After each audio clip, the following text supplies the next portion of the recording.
चलिए यहाँ रुक कर लेते हैं एक और बड़ी खबर की।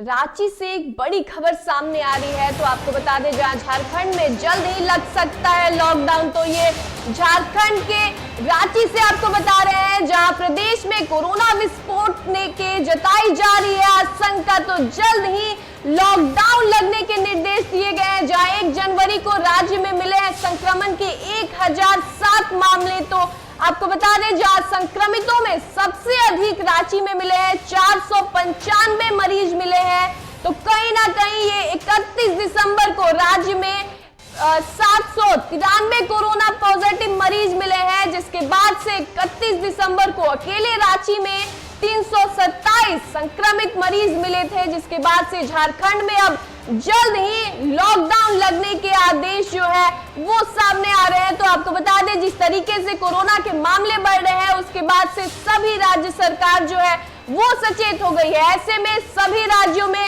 लॉकडाउन लगने के निर्देश दिए जा रहे हैं। और बात करें कोरोना के मामलों की, तो लगातार हर राज्य में कोरोना के मामलों में इजाफा हो रहा है। ऐसे में नाइट कर्फ्यू तो लागू है ही, लेकिन अब राज्य सरकार जल्द ही झारखंड में भी लॉकडाउन लगने के जो आदेश है वो सामने आ रहे हैं। तो कहीं ना कहीं जल्द ही लॉकडाउन लग सकता है, क्योंकि जिस तरीके से कोरोना के मामले में इजाफे हो रहे हैं, लगातार कोरोना संक्रमितों के मामले सामने आ रहे हैं। ऐसे में राज्य सरकार जो है वो राज्य में जल्द ही लॉकडाउन लगा सकती है।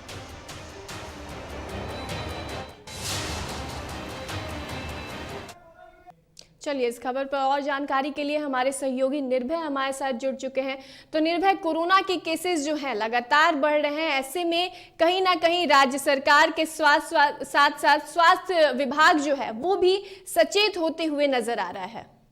बिल्कुल एकता, देखिए जिस तरीके से स्थितियां बदलती जा रही है, पूरे देश में कोरोना का संक्रमण जो है वो तेजी से बढ़ रहा है। और सिर्फ कोरोना ही नहीं, बल्कि अगर ओमिक्रॉन की बात की जाए तो ओमिक्रॉन का भी खतरा लगातार बढ़ता जा रहा है। पूरे देश में देखा जाए तो फिलहाल 1525 जो है वो ओमिक्रॉन के जो मरीज हैं वो देश में देखने को मिल रहे हैं।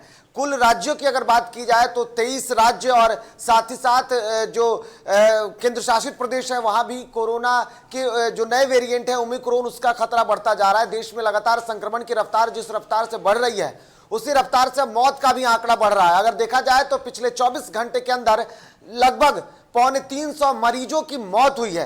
हालांकि ठीक होने वाले मरीजों की संख्या की अगर बात करेंगी तो वो 9000 से अधिक, लगभग 9500 के आसपास जो है वो पिछले 24 घंटे में ठीक होने वाले मरीजों की संख्या है।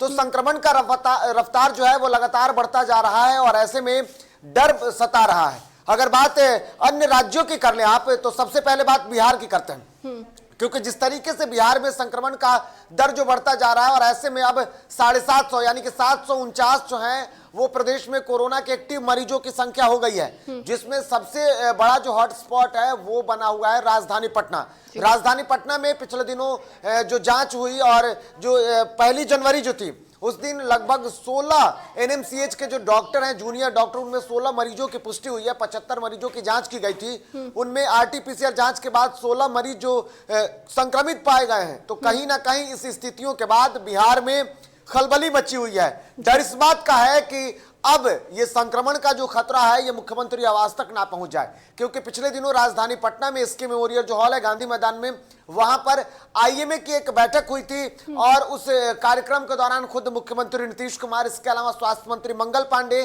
साथ ही साथ विधानसभा अध्यक्ष विजय कुमार सिन्हा और इसके अलावा और भी कई जो मंत्री थे वो सभी लोग वहां मौजूद थे। कई देश के कई नामचीन डॉक्टर जो आए थे वो मौजूद थे। पीएमसीएच, एनएमसीएच, इसके अलावा एम्स के जो डॉक्टर थे सभी लोग भारी तादाद में मौजूद थे। लगभग 2 से 3 दिनों तक चले इस कार्यक्रम में। अब डर इस बात का हो गया है कि जब 16 मरीजों की जो कि डॉक्टर है, जूनियर डॉक्टर एनएमसीएच के, अगर उनमें इस बीमारी की पुष्टि हुई है, संक्रमण का खतरा है, तो अब कहीं वहां कार्यक्रम में मौजूद बाकी लोग जो थे वो लोगों की जांच की जाती है तो बिहार में कोरोना का विस्फोट हो सकता है राजधानी पटना में। अगर इसके साथ साथ बाकी अन्य जिलों की बात बिहार में कोरोना का विस्फोट हो सकता है, लेकिन मुख्यमंत्री ने यह भी कहा था कि बिहार में अभी नाइट कर्फ्यू जो है वो नहीं लगाया जाएगा। हालांकि सभी राज्यों में बात करें तो नाइट कर्फ्यू लगा दिया गया है और कहीं ना कहीं अब लॉकडाउन भी लगाया जा रहा है, लेकिन बिहार में कोरोना का विस्फोट तो हो रहा है। लेकिन मुख्यमंत्री ने साफ कहा था कि बिहार में अभी नाइट कर्फ्यू जो है उसको भी नहीं लगाया जाएगा। देखिए, बिहार में नाइट कर्फ्यू नहीं लगाया जाएगा, इस बात की जानकारी, क्योंकि ये स्थितियां साफ तौर पर है। देखेंगे बिहार एक ऐसा राज्य यूं कहें कि यहां पर रात्रि में लोग ज्यादा सड़कों पर नहीं होते हैं, और ऐसा कोई बड़ा सिटी भी नहीं। अगर राजधानी पटना की आप बात करेंगे तो राजधानी पटना भले ही राजधानी है, लेकिन यहां पर रात्रि में सड़कों पर लोगों की भारी भीड़ नहीं होती है। ना ही कोई ऐसे मॉल बाजार जो होते हैं वो रात में चलते हैं, ताकि लॉकडाउन लगाने से रात में, या फिर अगर नाइट कर्फ्यू भी लगाई जाती है तो इस तरीके की कोई स्थितियां सुधर सकती है। बिहार में इससे पहले जब कोरोना की दूसरी लहर की स्थिति देखी गई थी, तब जो बिहार सरकार थी वो T5 पर काम कर रही थी, यानी कि सबसे पहले टेस्टिंग, ट्रेसिंग और इसके अलावा ट्रीटमेंट। अब उस प्रक्रिया को एक बार फिर से आगे बढ़ाने की बात कही जा रही है। मुख्यमंत्री ने पहले ही कहा कि सबसे अधिक जरूरत है वो है ट्रेसिंग की, यानी कि कौन से मरीज कहां से आ रहे हैं और किस तरीके से उनके साथ जो लोगों की मुलाकात हुई है उन सबको देखना। और ऐसे में अगर आप राजधानी की बात करेंगे तो राजधानी में सबसे अधिक 405 मरीज वर्तमान में है।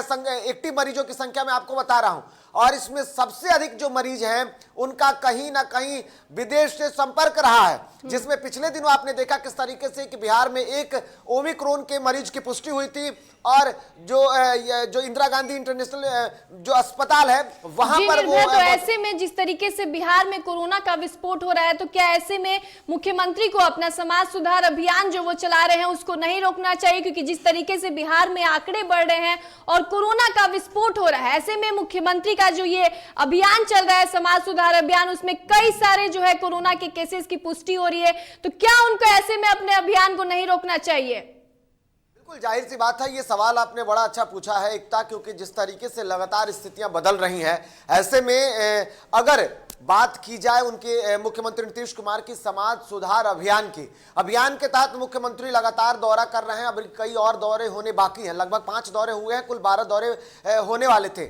लेकिन ऐसे में जिस भी जिले में जा रहे हैं वहां की स्थितियां बिल्कुल बखूबी दिख रही है, क्योंकि बिहार के लगभग 34 ऐसे राज्य हैं जहां पर कोरोना संक्रमण का खतरा लगातार बढ़ता जा रहा है और बढ़ रहा है, केसेस भी लगातार मिले हैं। अब ऐसे में मुख्यमंत्री को अपनी यात्रा रोकनी चाहिए, लेकिन जिस तरीके से अगर मामले लगातार बढ़ते जा रहे हैं ऐसे में तो यात्रा को रोक देना चाहिए। लेकिन अगर आप देखेंगी इन स्थितियों पर, तो इससे पहले भी बिहार ने कई जनसभाओं को किया है जब कोरोना काल में चुनाव हुए थे। आप देख लीजिए, उत्तर प्रदेश में चुनाव होना है, वहां आज रविवार है, कई रैलियां हैं, प्रधानमंत्री मोदी की रैलियां हैं, जो उत्तर प्रदेश के पूर्व मुख्यमंत्री अखिलेश यादव हैं उनकी भी रैलियां हैं, और कई जो नेता हैं उन सबकी रैलियां हैं। तो जहां रैलियां होती हैं वहां कोरोना का विस्फोट नहीं दिखता है, शायद सरकारों का यह मानना है, और यही कारण है कि मुख्यमंत्री की यात्रा हो रही है। हालांकि जो कल यात्रा होने वाली थी 3 तारीख, उसको टालने की जानकारी मिल गई है कि उसे आगे बढ़ा दिया गया है। मुख्यमंत्री 6 तारीख को बेगूसराय जाने वाले हैं, इसको लेकर के तैयारी पूरी की जा रही है। जिला अध्यक्ष जो हैं